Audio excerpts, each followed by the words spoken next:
আমরাই ওকে মেরেছি, আমরাই ওর হার্ট অ্যাটাকের কারণ, এভাবেই যেন কথাগুলো বলছিলেন অভিনেতা আবু বক্কর রোকন ওরফে এবি রোকন। কেন তিনি এই সব কথাগুলো বলছেন, কি কারণে বা তারা মেরেছেন সানিকে, এই অল্প বয়সে এত চাপ নিয়ে চলতে হয়েছে তাকে, এই বিষয়গুলো জানলে যেন আপনিও রীতিমতোই অবাক হবেন। ভিউয়ার্স, এ বিষয়ে জানতে অবশ্যই মনোযোগ সহকারে পুরো ভিডিওটি দেখে আমাদের সঙ্গেই থাকতে হবে, কারণ ভিডিওটি একটু বড় হতে যাচ্ছে। হঠাৎ করে মেজর হার্ট অ্যাটাকে না ফেরার দেশে পাড়ি জমিয়েছেন তরুণ অভিনেতা শাহবাজ সানি।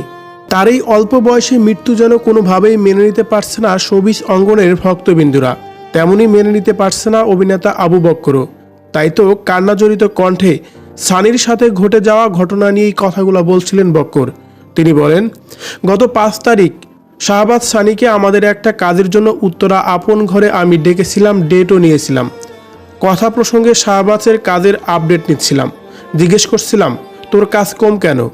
বলল অনেক চাপে আছি ভাই, জীবন নিয়ে হতাশ, তাই কাজ কমিয়ে দিছি। জিজ্ঞেস করলাম কেমন চাপে আছিস? বলল ভাই আমি জুনিয়র আর্টিস্ট, নায়কের বন্ধু অথবা ছোট ভাইয়ের চরিত্রে অভিনয় করি, যার কারণে অনেক নায়কের সাথে কাজ করতে হয় আমাকে। বললাম তুই তো লাকি, সবার সাথে কাজ করতেছিস। বলল ভাই এখানেই যত সমস্যা। বললাম কেন? বলল ভাই এক নায়ক আর এক নায়ককে বাস্তবে পছন্দ করে না। যদি কারোর সাথে পারফরমেন্স ভালো করি আর অন্যজনের সাথে পারফরমেন্স খারাপ হয়, তখন অনেক কথা শুনতে হয় বলে ওর সাথে ভালো কাজ করো, আবার আমার বেলায় ফাঁকি দাও, মনোযোগ দাও না, আরও অনেক কিছু বলে ভাই। বুঝেনি তো কী কী সিস্টেমে চলতে পারি, সবাই নীরবে চাপ দেয় ভাই। কিছু ভাই ব্রাদার্স কো আর্টিস্ট আছে, সুযোগ পেলে সিস্টেমে ওরাও চাপ দেয়, খালি গুটি করে। আবার অ্যাসিস্ট্যান্টরা পারত সকাল 7টায় সেটে এনে বসায় রাখে, সকালে আসলে সকালে কাজ শুরু করলে প্যারা থাকতো না, কাজ ওই শুরু হয় 11টা থেকে 12টায়। তাহলে কেন এত সকালে আনে বলেন?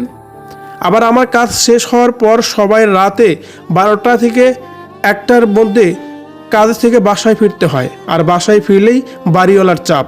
এত চাপাচাপি আর ভালো লাগে না ভাই, তাই সবাইকে খুশি রাখার জন্য কাজটাই ছেড়ে দিছি, তাই কোনো কাজ করি না। অনেকদিন ধরে আপনি ডাকছেন বলে তাই আসলাম। কোনো উত্তর জানা ছিল না। বিষয়গুলো শোনার পর জিজ্ঞেস করলাম এখন কি করিস তাহলে? বলছিল নিকুঞ্জতে রেস্টুরেন্ট দিয়েছি। জিজ্ঞেস করলাম চাপ কেমন? বলছিল মিডিয়ার মতো এত চাপ নাই, ভালোই চলছে, তবে ভালো লাগার জায়গাটা ছেড়ে দিছি, এইটা আর একটা বড় চাপ ভাই। উপায় না পেয়ে বলছিলাম টাকা পয়সা হলে নিজেই সব করতে পারবি, চাপ নিস না, আল্লাহ তোর সহায় হবে ভাই। আল্লাহ সানির এমবি সহায়ক হয়েছেন, ওর সব চাপ এক নিমিষে শেষ করে একেবারে মুক্তি দিয়েছেন। শাহবাজ সানি তুই জীবন যুদ্ধে হারিস নাই, তোকে আমরা হারিয়েছি, আমরা তোর মতো কাজ পাগল অনেককেই হারিয়েছি, হয়তো সামনে আরও অনেককেই হারাবো, তবে আমাদের চরিত্রের পরিবর্তন করব না। অনেক চাপ নিয়েছিস, এবার চাপমুক্ত শান্তিতে ঘুমিয়ে থাক ভাই।